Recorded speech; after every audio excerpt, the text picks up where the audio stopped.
Well, this afternoon, a local nonprofit unveiled a project that was years in the making. Yeah, Louvis Services has built a tiny home with a big mission, ending homelessness. Lily Cummings was in the 9th Ward today as they cut the ribbon on it. And Lily, how many people is this going to help? Well, Katie and Charisse, according to the City of New Orleans' new director of homeless services, anywhere between 345 to 420 people are living on the streets of New Orleans on any given night. This is a small step to decrease that number. This is the first unit. It's not just any duplex. This tiny home in the 9th Ward is the start of something big. So this is our first tiny house, and our plan is to replicate the model around the city of New Orleans. With the goal of ending homelessness, Louvis Services has worked for years to make this permanent housing a reality.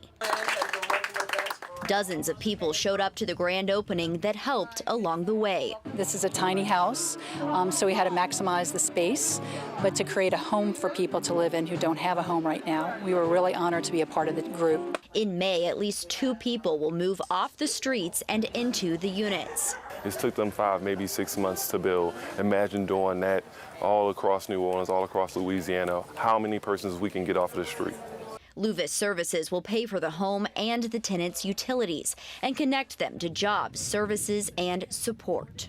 Everybody needs a foundation to build from, and home is the first thing. Eventually, tenants will pay 30% of their income.